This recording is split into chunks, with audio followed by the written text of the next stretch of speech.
saudaraku. Bagaimana kabar saudara pagi ini? Saudara, salah satu tujuan hidup orang percaya adalah memperkenankan Tuhan, hidup dalam perkenanan Tuhan. Karena itu yang membuka kesempatan kita menikmati semua kebaikan Tuhan. Semua yang Tuhan janjikan buat kita, hanya mungkin kita terima melalui hidup kita yang berkenan kepada Tuhan. Dalam kisah Lukas pasal 17,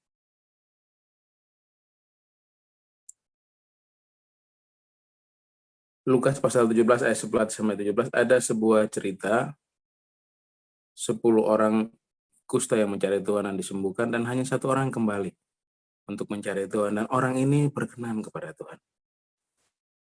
Dalam perjalanannya ke Yerusalem, Yesus menyusur perbatasan Samaria dan Galilea. Ketika ia memasuki sebuah desa, datanglah 10 orang kusta menemui dia. Mereka tinggal berdiri agak jauh dan berteriak, "Guru, kasihanilah kami." Lalu ia memandang mereka dan berkata, "Pergilah, perlihatkan dirimu kepada imam-imam." Dan sementara mereka di tengah jalan, mereka menjadi tahir. Seorang dari mereka ketika melihat bahwa ia telah sembuh, kembali sambil memuliakan Allah dengan suara nyaring, lalu tersungkur di depan kaki Yesus dan mengucap syukur kepadanya. Orang itu adalah seorang Samaria. Lalu Yesus berkata, "Bukankah 10 orang tadi semuanya telah menjadi tahir? Di manakah yang 9 orang itu? Tidak adakah di antara mereka yang kembali untuk memuliakan Allah selain daripada orang asing ini?" Lalu ia berkata kepada orang itu, "Berdirilah dan pergilah, imanmu telah menyelamatkan engkau." Ada 10 orang kusta, 10-10-nya minta kesembuhan Tuhan, dan 10-10-nya sembuh. Tapi hanya satu orang yang tidak hanya sembuh, tapi menjadi tahir, menjadi pulih hidupnya. Karena dia waktu sembuh, dia mencari sumber kesembuhan itu dan memuliakan dia. Saudara, banyak orang gagal menyenangkan Tuhan karena mencari Tuhan untuk kepentingan pribadi, bukan untuk kesenangan Tuhan. Banyak orang hanya mencari kepuasan diri sendiri, sementara dia datang kepada Tuhan. Orang mencari Tuhan lewat ibadah, orang mencari Tuhan lewat gereja, orang mencari Tuhan lewat aktivitas rohani. Tapi tujuannya bukan untuk menikmati Tuhan. Tujuannya bukan mencari kesenangan Tuhan, bukan untuk membangun hubungan pribadi dengan Tuhan.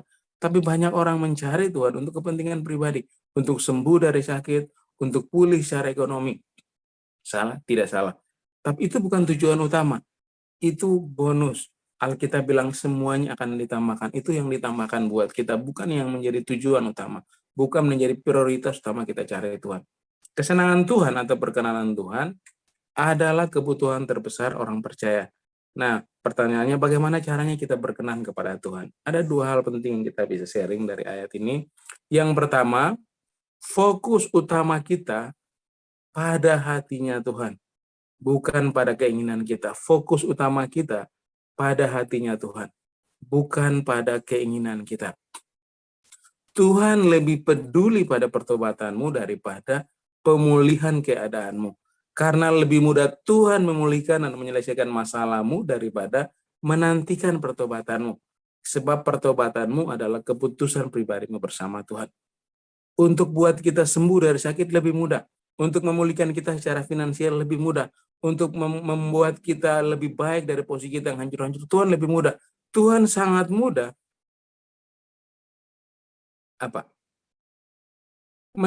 memulihkan kita, menyembuhkan kita, memulihkan keadaan ekonomi kita. Tapi akan sulit bagi Tuhan untuk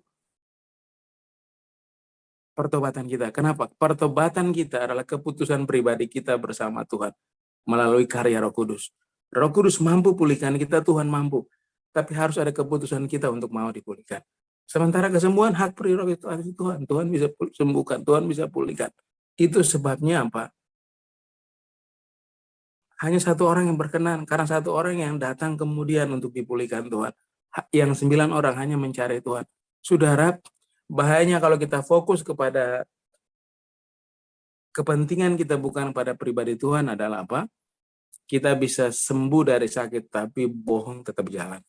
Kita bisa sembuh secara finansial, sehat secara finansial, pulih secara finansial, tapi kurang ajarnya nggak berubah. Banyak orang datang ke gereja dan mereka alami apa yang mereka mau, tapi hidupnya tidak pernah berubah. hidupnya tidak pernah berubah. Karena fokus mereka hanya kepada apa yang mereka mau, bukan pada kesenangan Tuhan, bukan pada pribadi Tuhan. Karena itu pagi ini, kalau mau berkenan kepada Tuhan, fokus utama kita bukan pada kepentingan kita, tapi pada pribadi Tuhan. Lalu yang kedua, fokus utama kita bukan pada berkat, tapi pada pribadinya. Fokus utama kita pada pribadi Tuhan, bukan hanya berkat.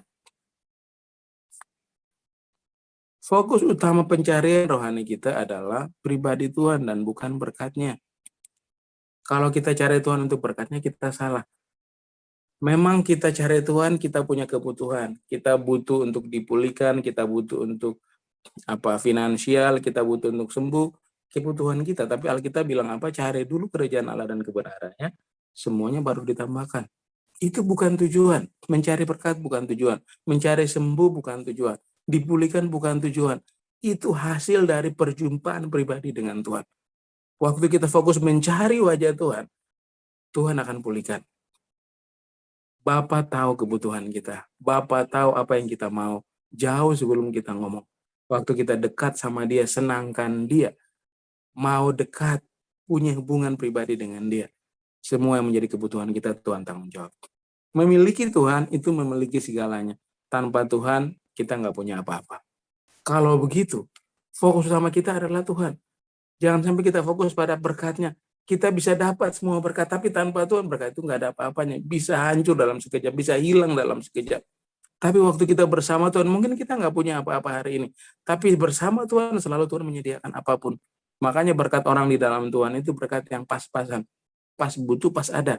Kenapa? Karena sumber berkatnya ada sama kita. Jadi kalau pas nggak butuh, ya nggak ada nggak apa-apa. Tapi kita tahu bahwa bersama Tuhan selalu Tuhan cukupi kebutuhan kita. Karena itu fokus utama kita jangan berkat, bos. Cari Tuhan saja, cari pribadinya. Lebih baik kita kehilangan segala sesuatu karena Tuhan. Daripada kita harus kehilangan Tuhan karena segala sesuatu. Kalau kita punya Tuhan, segala sesuatu yang kita punya, yang kita butuhkan, kita miliki. If God is all you have is all you need.